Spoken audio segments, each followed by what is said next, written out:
Hello again. I'm back today with the continuation of number 19 of our 26 challenges for hearing dogs, and I'm going to give you a little talk on what it's like to be deaf on a ward and some ideas of things that might happen that people wouldn't really be aware of because of lack of deaf awareness. So one of the things I came across a few years ago was a little kit which I ordered from a local authority in Llewellyn Garden City, and I'm not sure, is that how you pronounce that? Llewellyn Garden City. Anyway, they required a self-addressed envelope which I sent off, and they returned a kit, and in the kit was some little cards, like cardboard, with things on like I am deaf, I read lips, I cannot speak, all things, and you ticked a box. Now, I don't really like ticking boxes or wearing badges. That's a personal thing. Badges are not authority enough for me, and ticking boxes just means we're all in the same box, which we're not. So I thought to myself, there's some things in this kit that are missing.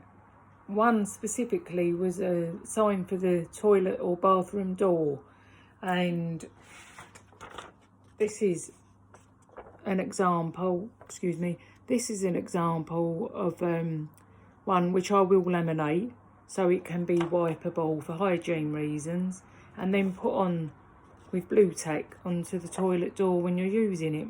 And it says, please be aware the patient using this bathroom is deaf and may not hear you calling or knocking. So if you knocked on a door, say the shower was going and you're a hearing person, you can hear it, and you knocked on the door and no one responded, your first thought would be, oh, there's something wrong.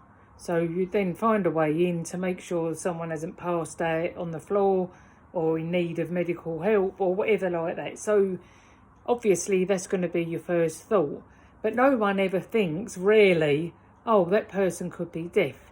So if they wasn't aware previously, maybe they were a new staff member that had just come on shift, so they hadn't had a chance to read the notes, they didn't know who was in the bathroom or toilet, they're knocking for attention, no one's responding, they call help, people are breaking in, you're standing there stark naked.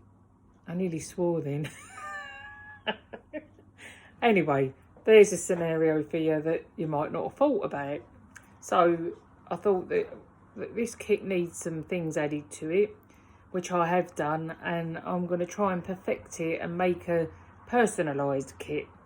For me, personally, I wear a processor, an external processor on this side actually, and I've got an internal implant which is called a cochlear implant.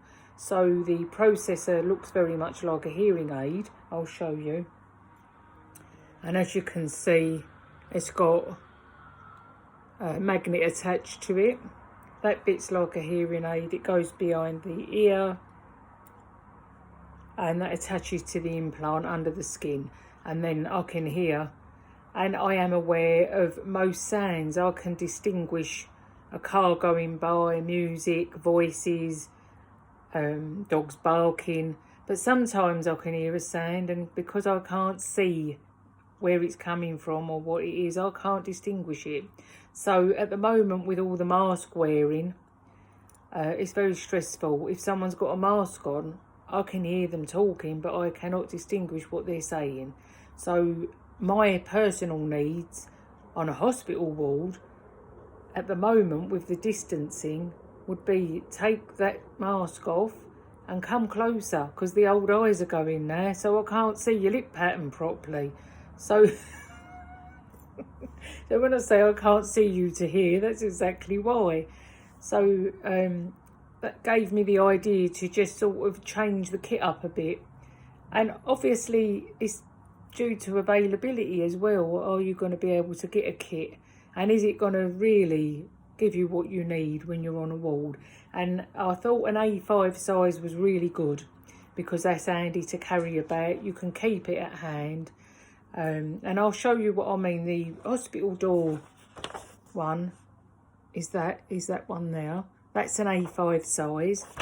And the laminate pockets, that will go inside, put it in the laminate, and it'll seal it in, so it'll be all nice. And for hygiene reasons, you can wipe it over with one of those antibacterial wet wipes, and it can be kept on the wall without worrying about germs and transfers and stuff like that, because the kit I initially got was just cardboard, so if you wipe that over, it's not going to last very long.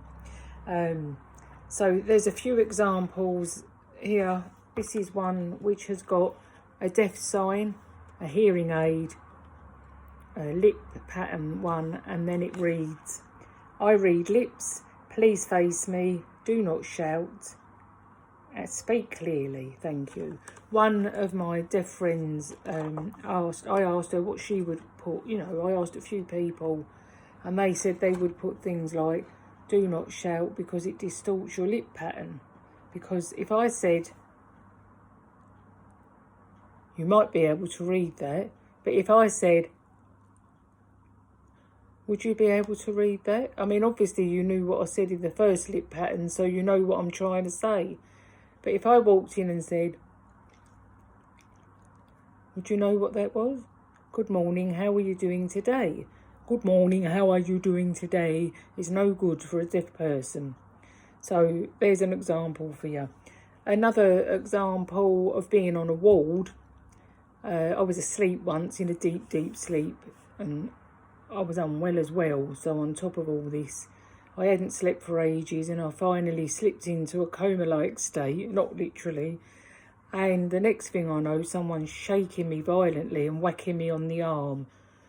Well, you can imagine the shock of that. I come round, I didn't know what was going on. So I said, hang on a minute, put my processor in. I said, what's going on?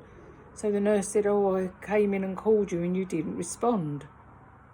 So she obviously wasn't aware that I was deaf. She had thought I was dead in the bed, or, I was having some kind of strange turn or whatever. So that's something, again, no deaf awareness. She might have just come on shift, hadn't had the chance to read the notes, but had I had a sign like this one, which could have the words changed to, I am deaf, please make sure I've got my hearing aid in before you try to speak to me. If I had that, or something simpler, on the back of my bed, and then one in a card form on the front, they'll see that before, and then they will realise, oh, she's not responding because she can't hear me. So there's another little credit card size. This one actually says, I am deaf and cannot lip read well. Please use sign language. I would change that to BSL sign language, because sign language is not universal, and you have to specify what language you want it in, the same as any other spoken language. Unfortunately, they're different for each country. So if you're ever trying to get some support for somebody using sign language, you must specify which one, because they're not all the same. So anyway, as I say, this is just an example, and if someone is deaf and they don't have a voice and they're trying to express something, they could just hand this over. You can get these you can order one of these as well from one of the charities. I can't remember what it is, but you can order them. But as I say, it's not personal, it's just generalised one. This one is specific to the user. So that says, I am deaf, cannot lip read well, please use sign language or write things down. Some deaf people don't read and write English. Their sole form of communication and language is BSL. It's a language in its own right, and they should have a right to use that language to communicate. It's not like a second language. That is their form of communication. So on a ward, it's very important to express your communication needs and make everyone aware.